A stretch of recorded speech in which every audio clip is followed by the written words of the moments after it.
Good evening, everyone, and welcome back to the 10th episode of Players Press from Controller Comrades. Today we start with an apology for the late video. This weekend has been busier for us than Walmart on Black Friday during a flash sale of everything at 100% off. First off, we have a new segment called Gaming Gaffes, where we bring you a weekly gaming goof for your viewing enjoyment. Then, we report on a recent decision by federal courts to not destroy everything good about the internet.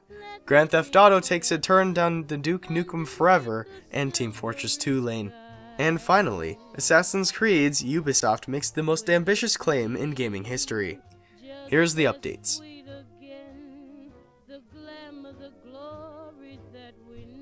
This week's Gaming Gaffes features CBS Miami.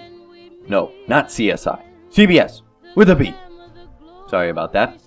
A local news show did a report about the infamous swatting taking place across the country. The fact that this news station decided to do a segment about swatting is not what this Gaming Gaff is about. It's about how terribly everything about the coverage is. Here's what the random woman said about gaming. Tonight, if you have kids who game, you need to pay attention to this. There's a new trend in hacking among video gamers. These online gamings or these game boxes, they can all access the internet. Some of them have cameras. All this can be used against you. Wow. Riveting. The best part is what they pair with the speech. Pictures of Xbox original controllers and PlayStation 1 controllers being used. I wouldn't mind so much if this was 2001 and I was still watching my Totally Spies, Samurai Jack, and Ed, Edd n Eddy. But the worst of all was the last 4 seconds. In a bold move by the man on screen, he issued this advice. The best way to protect yourself is to enter as little personal information as possible when you register, and don't play against people you don't know. The ad campaign for Stranger Danger died a long time ago. Probably more in line with the stock footage of early 2000s tech. If you're a gamer, usually gamers have profiles. These profiles usually have a lot of information that might be public. Same thing with your picture, same thing with your phone number, same thing with your email address. This disastrous quote essentially tells me LAN gaming is the only gaming I should be doing. Oh, what's that? We have the ability to go online and play with people and meet friends for a reason? Not according to this shell of a human being. He's condemning MMOs, MOBAs, multiplayer, co-op online, and even Club Penguin. On second thought, he may be onto something. Recently, the FCC passed net neutrality policies that essentially return the internet back to exactly the way it has been, and should be. Before this policy was put into place, companies such as Comcast, Verizon, and other internet service providers were technically allowed to block, throttle, and prioritize specific content, services, applications, and traffic. For example, just last year, Verizon deliberately throttled Netflix, slowing users who tried accessing Netflix even though users of other internet service providers could access Netflix just fine. They demanded that Netflix bought a package or else they would suffer massive bandwidth issues, and that's exactly what happened. Before FCC's implementation of net neutrality, this could have happened to any service. Reddit, Tumblr, porn websites, I can hear the Fedora neckbeard screaming in the distance. Anything ISPs believe either should be blocked or throttled into paying more money for better internet service. They could literally steal your lunch money if you wanted to sacrifice your tater tots for another hour of browsing Imgur. Anyone who thought net neutrality was a bad thing should be glad to know that now their COD/Club Penguin gaming binges can't be interrupted by Comcast demanding money in exchange for better latency.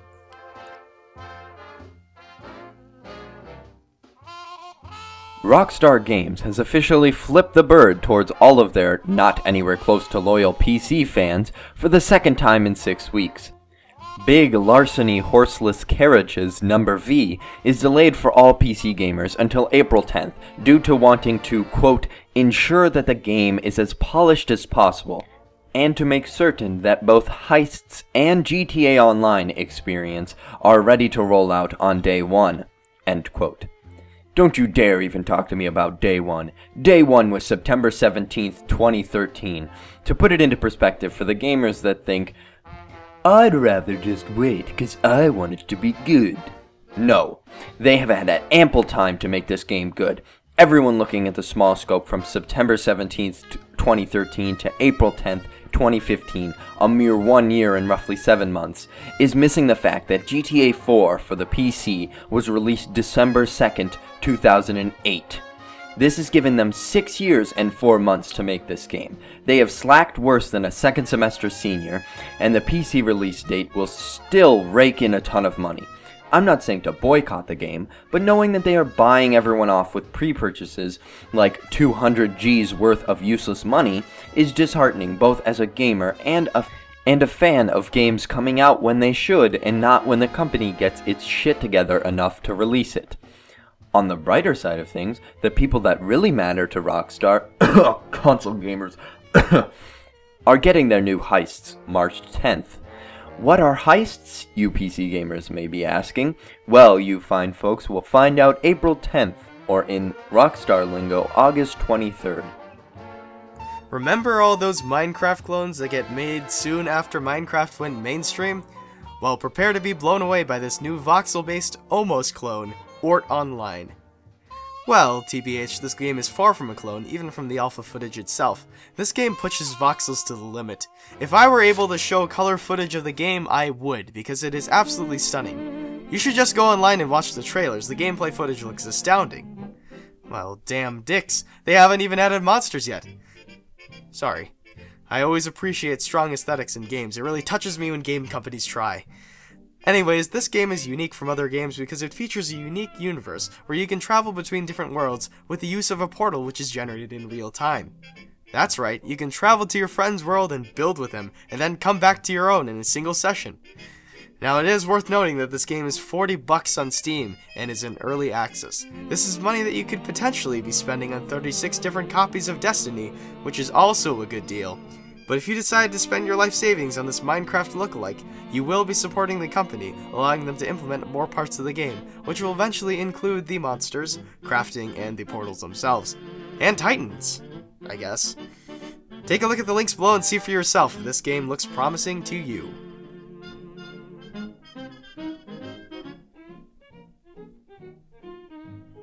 In the wake of Sony releasing their plans to not go bankrupt last week, Ubisoft has hopped onto this fad as well. In a Twitch streaming, Darby McDevitt, a writer for some of the earlier Assassin's Creed games, released info about the future of Assassin's Creed, especially when it comes to using the modern-day setting, almost completely absent with AC Unity. To sum up every AC game ever, it's about mixing present-day people with past lives, using advances in science.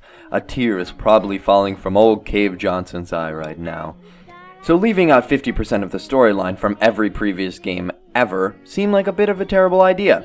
But Assassin's Creed Unity released with no bumps and pretty much had smooth sailing for its entire lifespan.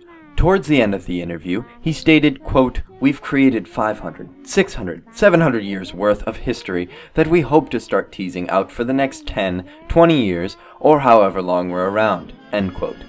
He hopes Ubisoft will be around for the next 10 to 20 years, and seeing how well not only the game but the company as a whole did after Unity came out, I can clearly see how he hopes their company will last that long. Ubisoft, we wish you luck with your endeavors, and if every game you put out for the next 20 years is a terrible flop, we at Controller Comrades thank you for making it easier to find news about how bad you'll be. Thank you for watching. Thanks to our sponsors,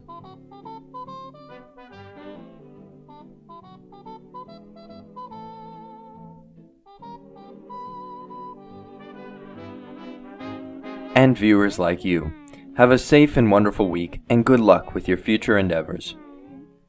Subscribe to our channel to keep updated on all the haps of Controller Comrades. If you want to see our older videos, click here. Like us on the book and follow us on the Twit for constant streams of useless information. This concludes our show. So long and until next week.